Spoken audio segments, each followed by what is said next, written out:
मुख्य अतिथि के रूप में उपस्थित भारत सरकार के सड़क परिवहन राजमार्ग मंत्रालय के माननीय मंत्री आदरणीय श्री नितिन गडकरी जी, विभाग के राज्य मंत्री general doctor VK Singh ji, प्रदेश सरकार में मेरे वरिष्ठ सहयोगी लोक निर्माण विभाग के मंत्री श्री जितिन प्रसाद जी, विभाग के राज्य मंत्री श्री ब्रजेश सिंह जी, प्रदेश के मुख्य सचिव श्री दुर्गा शंकर मिश्र जी, अध्यक्ष भारतीय राष्ट्रीय राजमार्ग प्राधिकरण श्रीमती अलका उपाध्याय जी, अतिरिक्त सचिव NHAI श्री अमित घोष जी,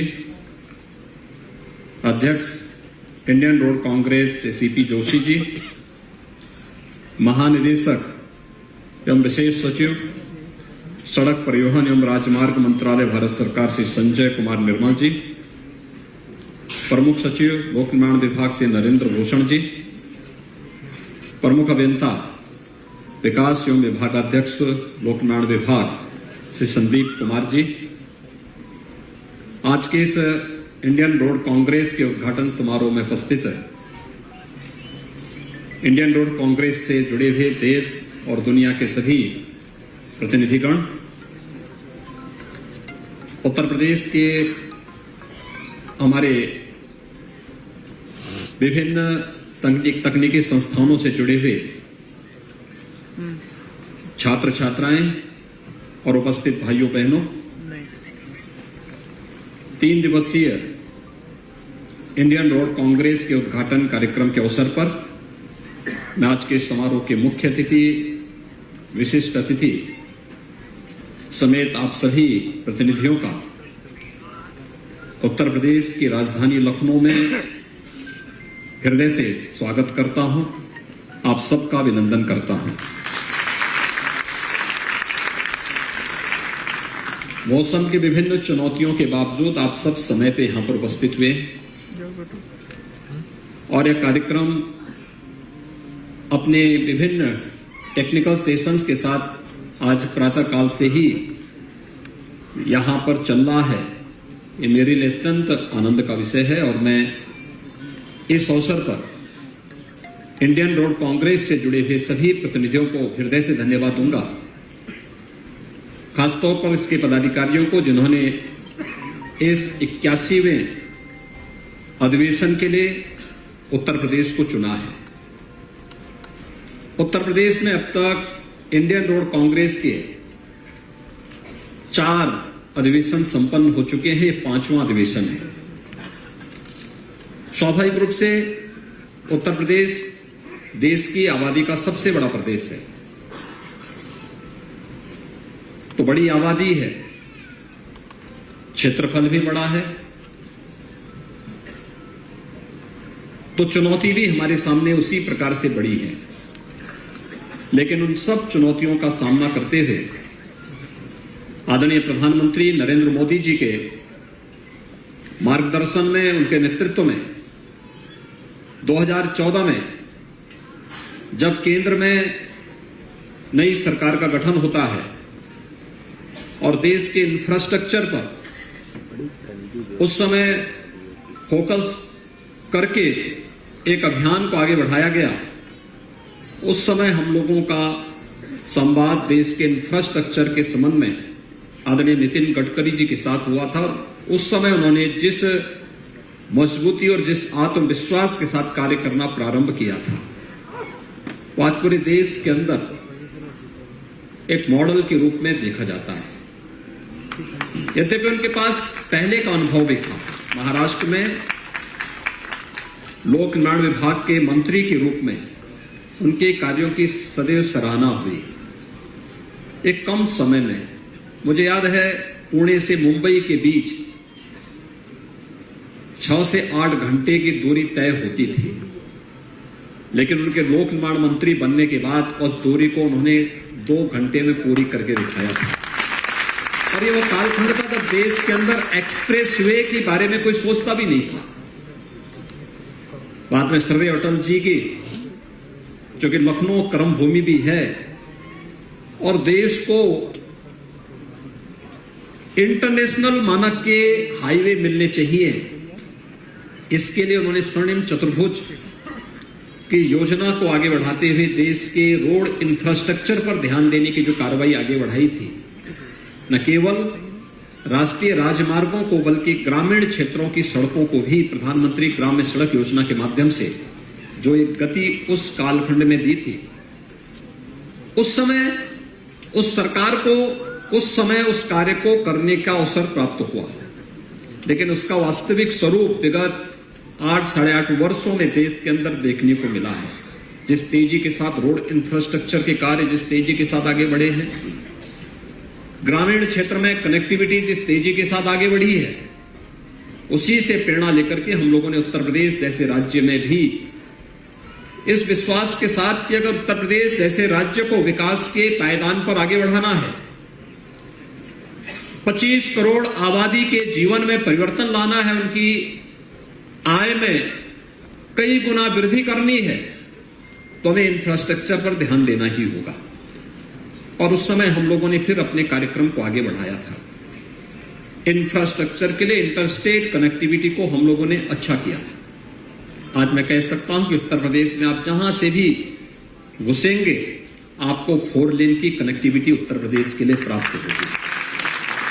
ये भारत सरकार के सहयोग से भी और राज्य सरकार ने अपने स्तर पर भी, दोनों ने डबल इंजन की तरह इस पर कार्य करते हुए एक समय सीमा के अंदर इस इंफ्रास्ट्रक्चर को अच्छा बनाया।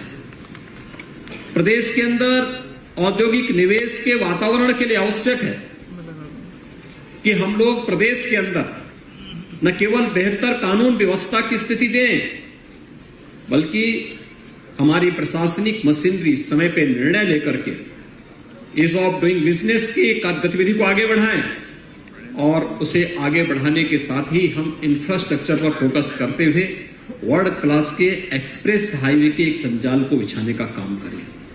क्योंकि हम जानते हैं, आदरणीय प्रधानमंत्री जी बार बार इस बात को का उल्लेख करते हैं कि इंफ्रास्ट्रक्चर, अच्छा इंफ्रास्ट्रक्चर इकोनॉमी की बैकबोन होती है और इकोनॉमी को अगर बूस्टअप करना है तो अच्छा इंफ्रास्ट्रक्चर उसकी पहली शर्त हो सकती है। और उसी दिशा से हम लोगों ने प्रदेश के अंदर हमारे जो 2 क्षेत्र आर्थिक रूप से बहुत कमजोर थे, जहां कोई निवेशक नहीं जाना चाहता था, ये हमारा पूर्वी क्षेत्र था और बुंदेलखंड का क्षेत्र था।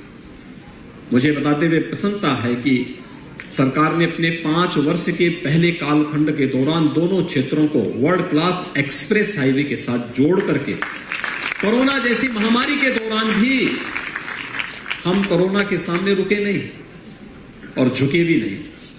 हम लगातार कार्य करते रहे। हम लोगों ने वहां पे कोविड हेल्प डेस्क बनाए, हम लोगों ने वहां पर कार्य करने वाले लोगों के लिए तमाम प्रकार की अन्य सुविधाएं उपलब्ध करवाई और यह कार्य समय सीमा के अंदर हमारा पूरा हुआ। कार्य पूरा करने के साथ आज 2 एक्सप्रेस हाईवे को हमने पूरा किया। इसी दौरान आदरणीय गडकरी जी के नेतृत्व में दिल्ली मेरठ 12 लेन का एक्सप्रेस वे भी न केवल बना बल्कि वह राष्ट्र को समर्पित भी हुआ। उत्तर प्रदेश के अंदर तीनों एक्सप्रेस हाईवे के साथ साथ इंटर स्टेट कनेक्टिविटी और हाईवे का एक बेहतर संजाल उत्तर प्रदेश के अंदर बिछाने के बाद नई तकनीक का उपयोग करते हुए कम लागत में अच्छी सड़कों को, टिकाऊ सड़कों को हम कैसे दे सकते हैं। मुझे याद है जब 2018-19 में गडकरी जी के नेतृत्व में राष्ट्रीय राजमार्ग प्राधिकरण और देश के अभियंताओं ने उत्तर प्रदेश में जुट करके यहां पे कॉन्क्लेव आयोजित किया था। उस समय एफडीआर तकनीक पर चर्चा हुई थी और एफडीआर तकनीक को आज उत्तर प्रदेश सबसे सफलतापूर्वक लागू करने वाला राज्य है। हमारी ग्रामीण सड़कें आज बेहतरीन तरीके से टिकाऊ सड़कें हम इस पद्धति के माध्यम से दे रहे हैं, जो कम लागत पे, यानी कुल कॉस्ट की लगभग 1/3 लागत उससे कम हो जाती है और उससे हम लोग कम लागत में, कम मटेरियल में उन मार्गों का निर्माण कर रहे हैं और वे पहले से बेहतर टिकाऊ भी हैं। वो हमारा एक मॉडल उत्तर प्रदेश के अंदर एक्सप्रेस हाईवे और इंटरस्टेट कनेक्टिविटी के बाद इस कार्यक्रम को हम आगे बढ़ा सकते हैं। लेकिन हमारे सामने आज भी चुनौती है और मैं बार बार इस बात को सोचता हूं कि उत्तर प्रदेश या देश के अंदर जो देश विश्वकर्मा की पूजा करता रहा हो, उस देश में नई तकनीक को सोचने के लिए, आज मैं वही देख रहा था जब मेरी यहां पे मेंबर सेक्रेटरी आईआरसी से बात हो रही थी, कह रहे थे कि हम लोग इसके लिए गाइडलाइन जारी कर रहे हैं। मैंने कहा आप तो हर वर्ष अपनी एडवाइजरी जारी करनी चाहिए हर स्टेट को, इंफ्रास्ट्रक्चर के लिए क्या आवश्यकता है, टेक्नोलॉजी के क्षेत्र में लो कॉस्ट और इंफ्रास्ट्रक्चर दोनों को ध्यान में रखते हुए टेक्नोलॉजी के साथ उसे जोड़ते हुए कैसे हम आगे बढ़ा सकते हैं। और ये एडवाइजरी सभी के लिए अनिवार्य रूप से बाध्यकारी होना चाहिए उन राज्यों में लागू करने के लिए। सेफ्टी की दृष्टि से हम विश्वकर्मा की पूजा हर वर्ष करते हैं और भगवान विश्वकर्मा की पूजा करने वाला समाज जब तकनीक की बात आता है तो वह दूसरे यानी पश्चिम की तरफ देखने के लिए मजबूर होता है। जब ये यहां पर इंडियन रोड कांग्रेस के इस त्रिदिवसीय कार्यक्रम की चर्चा हुई तो मैंने लोक निर्माण विभाग से कहा, मैंने कहा यहां पे हमारे जितने भी तकनीकी संस्थान हैं उनके छात्रों को इसमें जरूर बुलाइए, उनको इसके साथ जोड़िए, क्योंकि उन्हें भी मालूम होना चाहिए कि हम जो पाठ्यक्रम में पढ़ रहे हैं और आज की तकनीक में कितना अंतर आया है, हमें आगे क्या कुछ करना है और नए सिरे से देखने के लिए, इसमें सोचने के लिए, समझने के लिए हमारे सामने कितनी संभावनाएं होंगी।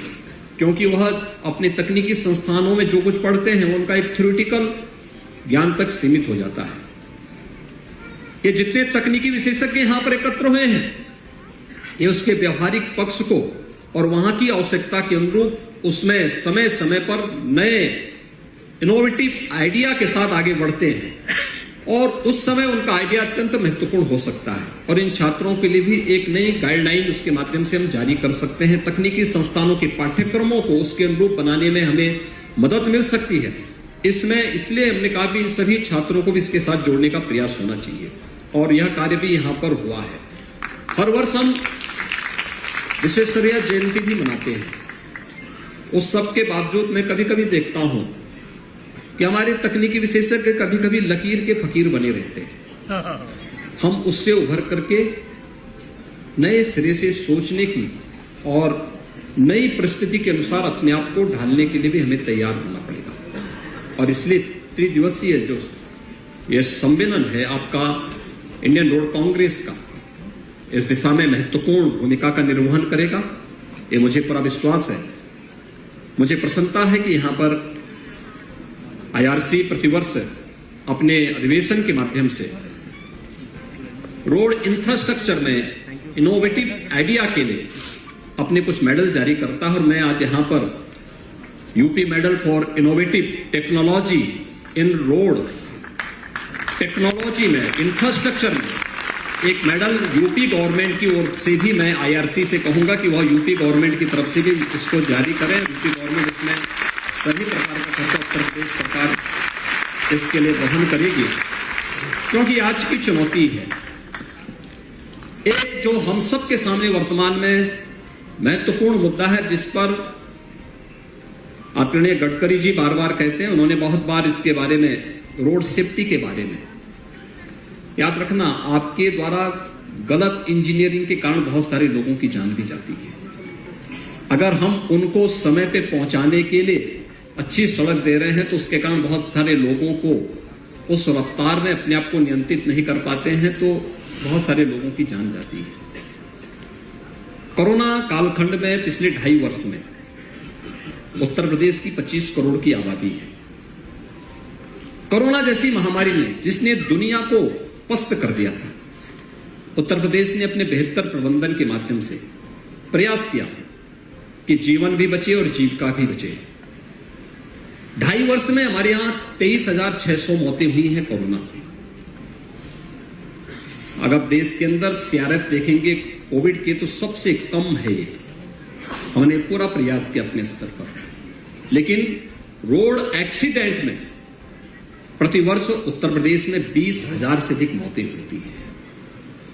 आप सोचिए कि सदी की सबसे बड़ी महामारी में 23,600 मौतें हो रही हैं और 2.5 वर्ष में होती हैं, और अकेले 1 वर्ष में रोड एक्सीडेंट में जो मरते हैं उनकी संख्या ये प्रतिवर्ष 20 से 21 हजार हो रही है।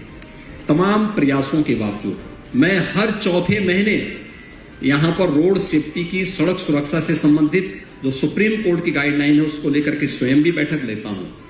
उस सब के बावजूद कहीं ना कहीं कोई ऐसी बात तो जरूर है कि जिसमें अभी एक चैलेंज हम सबके सामने है। कहां पर ये चैलेंज है इसको हम अवश्य देखेंगे। इस भीड़ में तकनीक का उपयोग करते हुए, जैसे हम लोगों ने हाउसिंग में प्री फैब्रिकेट मॉडल के माध्यम से हाउसिंग की स्कीम को बहुत जल्दी बनाने की तकनीक को आगे बढ़ाया है। ब्रिजेज में भी हम लोगों ने काफी हद तक इसको अपनाया है। रोड इंफ्रास्ट्रक्चर में भी क्या हम इस दिशा में कुछ नए प्रयास को आगे बढ़ा सकते हैं? इस दिशा में भी सोचने की आवश्यकता है।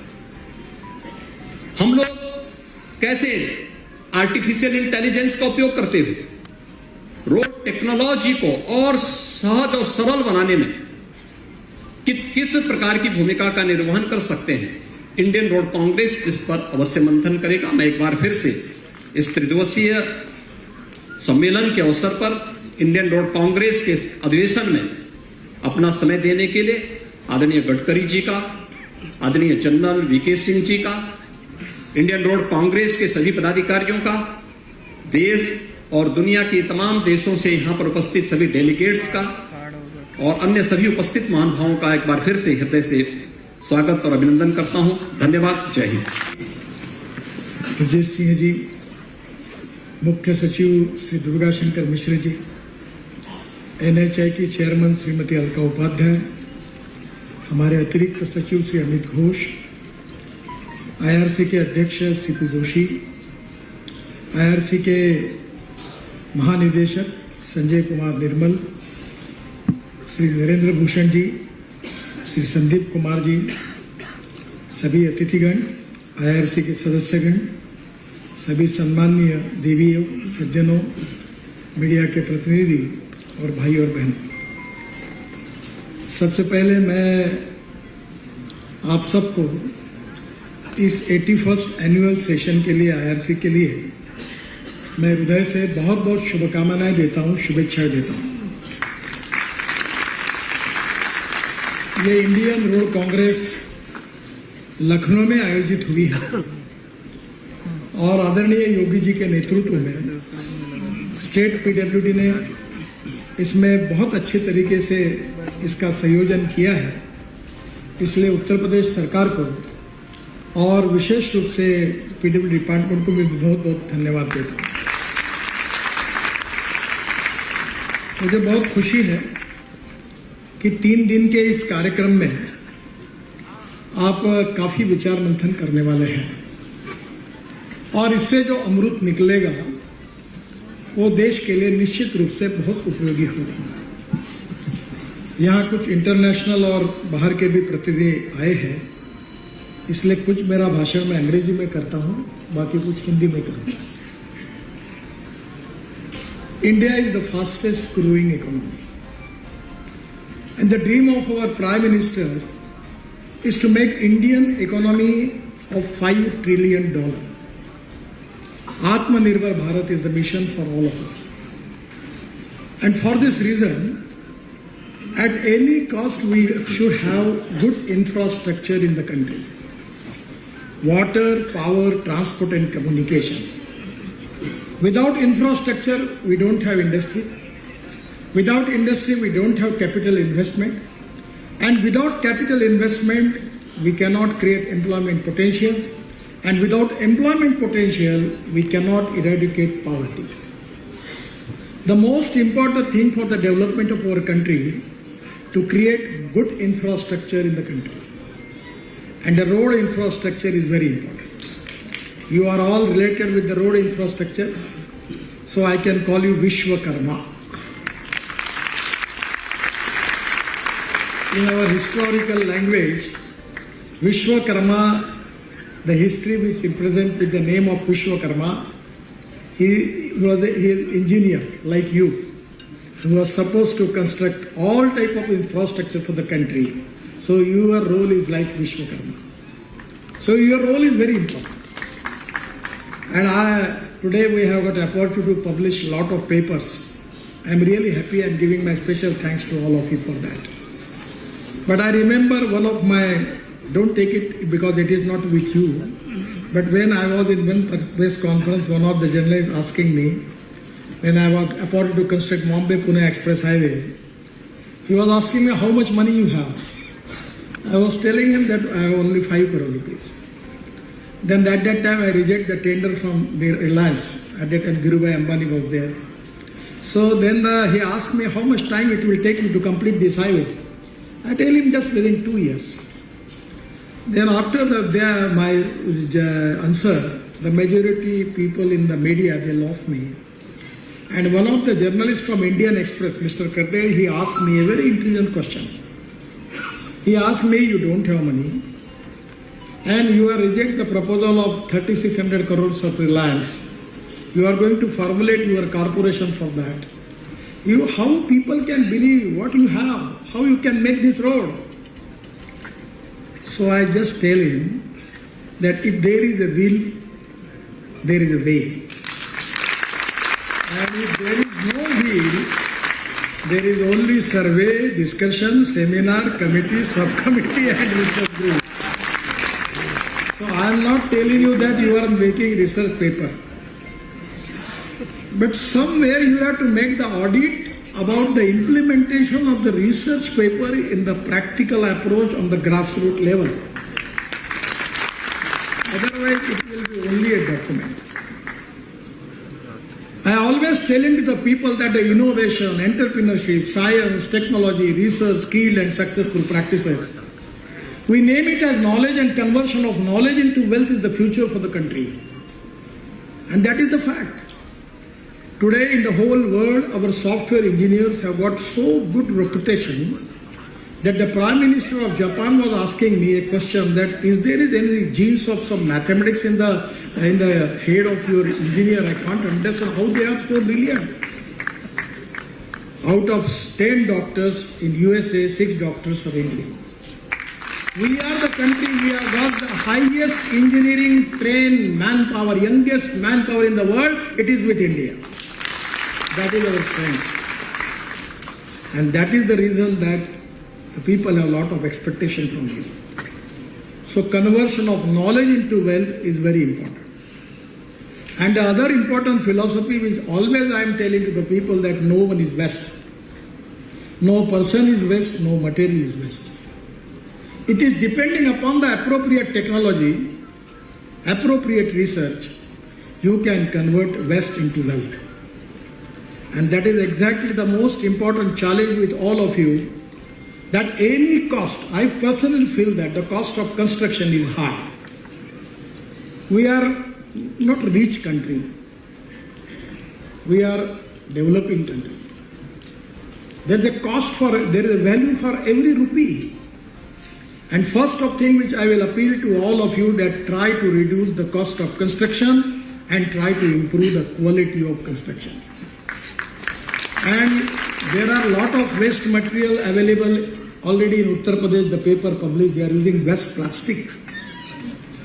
I know that 1 year before I requested to Honorable Environment Minister giving permission for import of used tire. Because we want to use it, that rubber powder into bitumen, that is rubberized bitumen, making good quality of road. We can use plastic. There is a lot of new innovation by which we can use waste material in the road construction and we will protect the ecology and environment. The 3 important pillars of the Indian society, one is ethics, economy, ecology and environment. We have to protect the ecology and environment. I am guilty conscious. The road sector is contributing 40% of air pollution in the country. We are importing the fossil fuel of 17 lakh crores. We are making good roads. People are purchasing cars. I never understand. The Indian people have got a successful technology they have. Every time the population is increased and every time the automobile number is increased. We cannot stop it. We are making good roads. Now it is easy that from Mumbai to Delhi it's in 12 hours. Delhi to Dehradun 2 hours. Delhi to Haridwar 2 hours. Delhi to Jaipur 2 hours. Even Lucknow to Kanpur in half hour. Then we are making Delhi to Jaipur and we are making lot of green highways. And that is the reason that automobile industry is going to increase. The volume of automobile industry is 7.5 lakh crores. Because I am also responsible for that as a minister. We have export of 3.5 lakh crores. And this is the industry which creates maximum employment potential, 4 crore jobs. This is the industry which is giving maximum GST to state government and central government. But at the same time, this is unfortunate that we have to import the fossil fuel of 17 lakh crores. I am trying from 2004 as a mission to convert this into diversification of agriculture towards energy and power sector.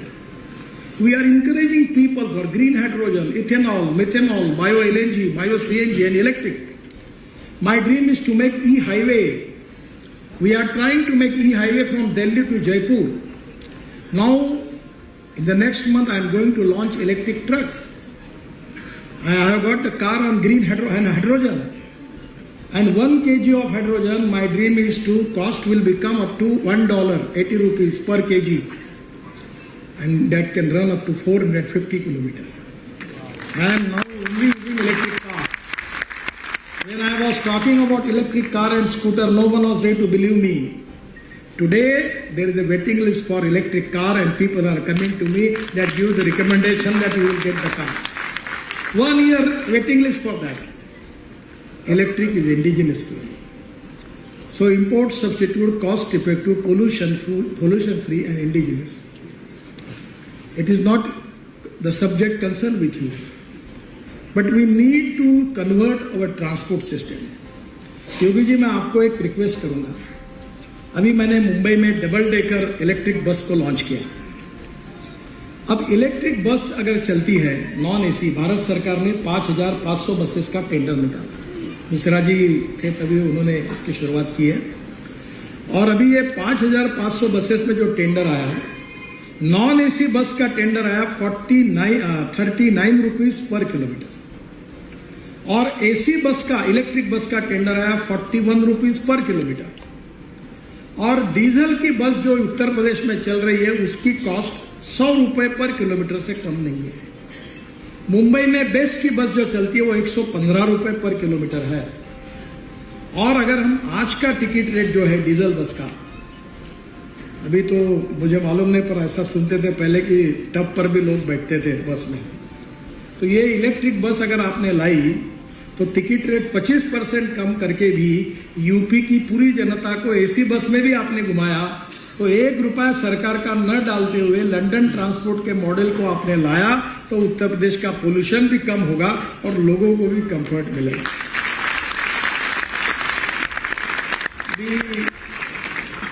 आप ethanol तैयार करते हो, मैं तो 2004 से बोलता था.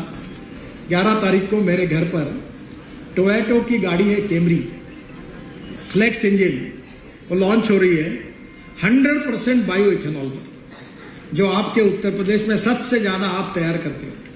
मेरे आपसे एक ही रिक्वेस्ट है, 5 साल के अंदर उत्तर प्रदेश से पेट्रोल और डीजल को बिल्कुल समाप्त कर दो, बॉर्डर के बाहर निकाल दो. और इससे किसान भी समृद्ध बनेंगे. मैं 3 चीनी मिलें चलाता हूं, इथेनॉल तैयार करता हूं, मेरा ट्रैक्टर बायो सीएनजी पर है. अभी आपने परली जो है आपके यहाँ सहारनपुर और यहाँ होती है जलाते हैं, जिसमें पंजाब हरियाणा की परली से हमारे दिल्ली में पोल्यूशन होता है. ये इंडियन ऑयल वालों ने, हम लोग पीछे लगे तो प्राच की टेक्नोलॉजी आई और 1 लाख लीटर बायो इथेनॉल परली से तैयार होता है और 150 टन बायो बिटुमिन तैयार हो रहा है. हमारे देश में 50 लाख टन बिटुमिन होता है और 30 लाख टन बिटुमिन हम इंपोर्ट करते हैं. उत्तर प्रदेश के किसानों की परली जो जलाते हैं उससे अगर बिटुमिन तैयार होगा तो मुझे नहीं लगता कि हमें बिटुमिन इंपोर्ट करने की जरूरत पड़ेगी। The most important thing for the Atmanirbhar Bharat is we have to reduce our import and increase our export. That is the way by which we can going to create more employment potential in the country in the rural and agriculture area. We have 124 districts which are socially, economically, educationally backward, and we are calling them aspirant districts. And our duty is to create jobs and to create them opportunity into the backward area of the country, the agriculture, rural, tribal, the forest area, and where we can make this biofuel. I am really happy that our industry, our construction industry is doing excellent jobs. Sometimes as a minister, many times I am getting a lot of thanks from the people, but that is not only my credit. I always telling to the people that when A person works A square and B person works B square, the total work is A square plus B square. But when A and B comes together, thinks together and works together, A plus B bracket में square, उसका जवाब आता है A square plus B square plus twice AB. That is a proven mathematics. So this is your credit. Because I am a minister, that's the reason people are giving me the credit. I am not an engineer. There is a misimpression about me that I am an engineer. Actually, in my matric, I was politically very active as a student leader. I can't get admission for engineering college because my percentage was 49%, and the minimum percentage required for engineering was 50%. And now we have 6 world record. But I received 2 deletes. One is for agriculture science, not for road construction. And today I received 1 delete from Dr. Babasaheb Ambedkar University, Aurangabad. But that is 3 my deletes are only for agriculture, not for road construction. But I got appointed to construct express highways, flyovers, bridges and tunnels. It becomes my passion. And I always remembering the word of American President John Kennedy. That American roads are not good because America is rich. But America is rich because American roads are good. The prosperity is coming from the road. And already I promised Yogi ji that before end of 24, we will make the infrastructure, the road infrastructure of the Uttar Pradesh equivalent to USA.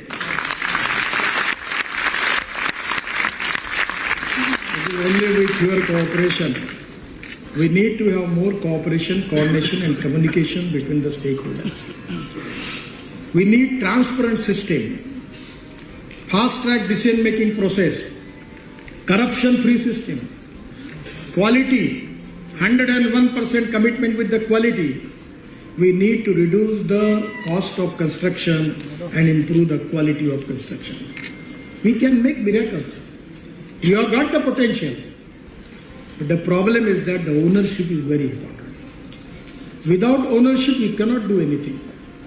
The commitment for your cause, commitment for your mission is equally important. And I feel that that is the potential which you have. On the basis of that, in next few years, we have got a lot of good responsibility.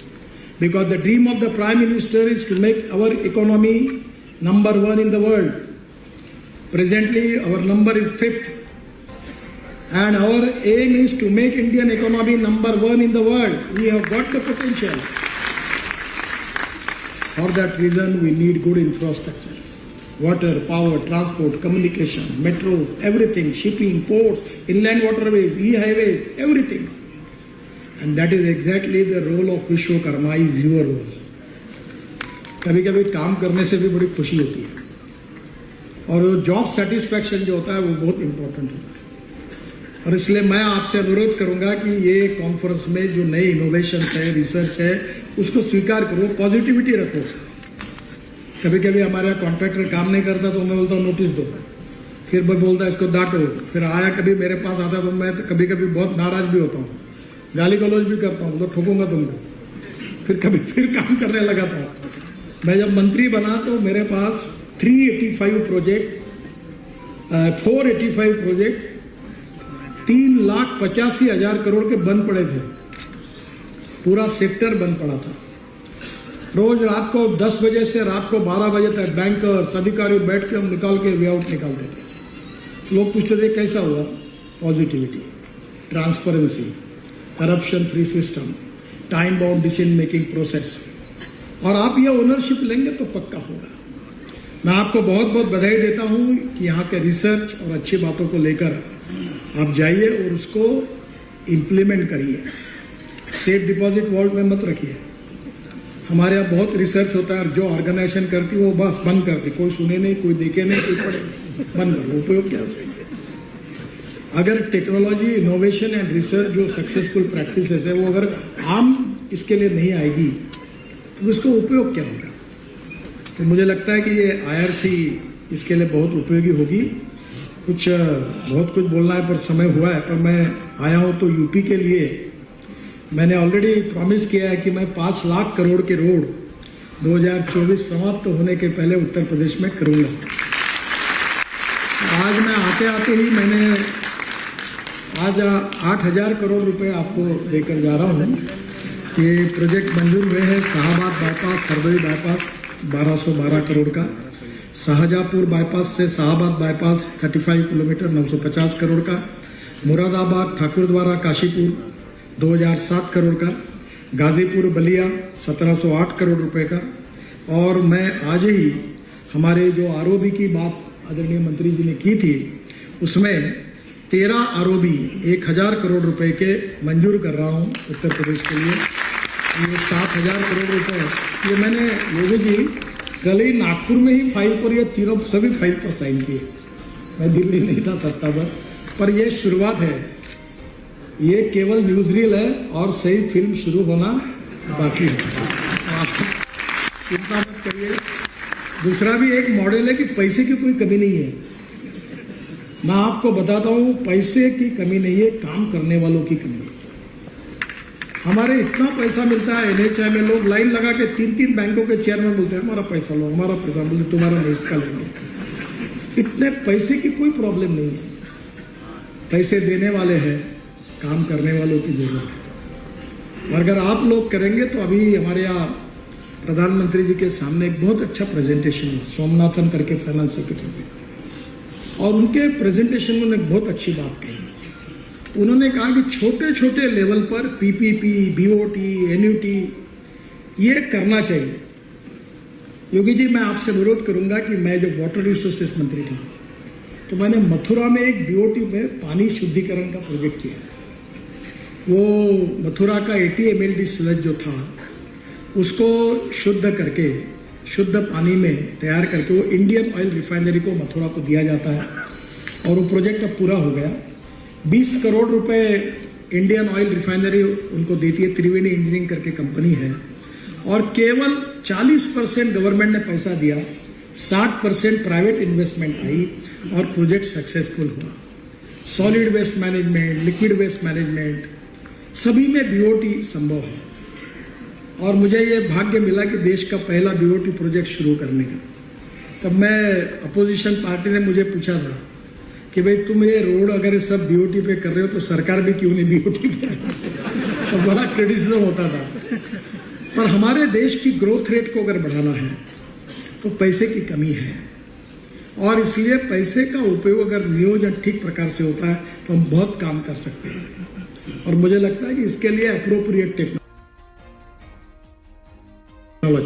जो बात योगी जी ने कहा कि लोग मर जाते हैं, उनकी हालत क्या होती है आप कल्पना नहीं कर सकते। हर साल देश में 5 लाख एक्सीडेंट होते हैं, 1.5 लाख मौतें होती है, और 18 से 24 वयोवर्ग के 60% लोग मरते हैं। यंग लड़की, इंजीनियर, डॉक्टर मर जाती है। ये अच्छा नहीं है। कोविड में नहीं मिले मरते, उससे भी ज्यादा मर रहे। और मैं आपको माफ करो, हाथ जोड़कर बताता हूं कि आपका DPR बनाने में बहुत गलतियां होती है। मैंने खुद मुंबई पुणे एक्सप्रेस हाईवे बनाया, उसमें एक प्राइवेट NGO ने उसमें 70 गलतियां निकाली और मैंने उसको स्वीकार किया। और अभी एक एक हमारे रोड पर हम उसका जो रोड सेफ्टी ऑडिट कर रहे हैं तो हमारे काम में एक एक जगह 50-50, 60-60 बातें सुधारने की आवश्यकता पड़ रही है। मेरा आपको हाथ जोड़ के अनुरोध है कि ये रोड इंजीनियरिंग, इसमें कोई 100% परफेक्शन नहीं है। ये बात गलत है कि अगर हम कम रोड बनाएंगे, पर कभी भी परफेक्शन होना चाहिए। 101% perfection is the basic strength for every field. मैं 8 दिन पहले मर्सिडीज की इलेक्ट्रिक कार को मैंने लॉन्च किया। मर्सिडीज का वर्ल्ड प्रेसिडेंट मेरे साथ था, मुझे रहा नहीं गया। मैंने जर्मन ऐसा देखा है कि जो 101% परफेक्शन, उनकी कोई भी मशीन उठाओ, कोई भी कार उठाओ, 101% परफेक्शन। और 12वीं के बाद वो एक व्यक्ति एक ही सब्जेक्ट में स्पेशलाइज करता है 6 साल। इतना परफेक्शन है। क्या हम नहीं कर सकते हैं? क्या हमारे में एबिलिटी नहीं है? क्या हमारी IIT, हमारे इंजीनियरिंग कॉलेज कोई कम क्वालिटी की है? क्या हमारी रिसर्च ऑर्गेनाइजेशन कम है? कहीं ना कहीं आप तय करो कि क्वालिटी अच्छी बनाएंगे।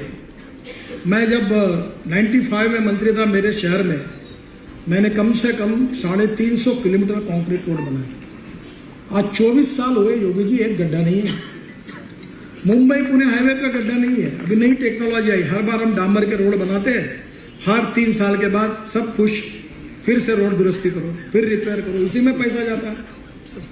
हम केवल 6 इंच का सीमेंट कंक्रीट का व्हाइट टॉपिंग कर देंगे तो 25 साल तक मेंटेनेंस करने की जरूरत नहीं पड़ेगी। आप इसमें रिसर्च करिए, अभी काफी प्रयोग हो रहे हैं। To save money is to earn money. हर साल मेंटेनेंस का बजट बढ़ाने में क्या मतलब है? मेंटेनेंस 25 साल तक नहीं होना चाहिए। और इसलिए आने वाले समय में एक एक पैसे का उपयोग हम देश के लिए, समाज के लिए, गरीब के लिए कैसे करें। आत्मनिर्भर भारत बनाने का जो प्रधानमंत्री का सपना, हमारे देश को इंटरनेशनल स्टैंडर्ड्स एंड पैरामीटर्स पर कैसे पहुंचाए और क्वालिटी ऑफ कंस्ट्रक्शन में सुधार करके, कॉस्ट ऑफ कंस्ट्रक्शन को कम करके हम इस देश को, लोगों को अच्छा इंफ्रास्ट्रक्चर कैसा दे। मुझे लगता है कि आप लोगों ने संकल्प किया तो ये निश्चित रूप से पूरा होगा। इसी बात की प्रेरणा लेकर इंस्पिरेशन, मोटिवेशन, इसको आपको यहां से मिलेगा। आप जरूर इस काम में यशस्वी होंगे, यही विश्वास व्यक्त करते हुए और फिर से एक बार उत्तर प्रदेश की सरकार को उन्होंने भव्य आयोजन करने में जो सहायता की है उसके लिए उनको भी धन्यवाद देता हूं। और आप सबके जीवन में आपके हाथ से ऐसा ही अच्छा काम होता रहेगा, इसी विश्वास के साथ आपको शुभकामनाएं देते हुए मैं अपनी बात को समाप्त करता हूं। धन्यवाद।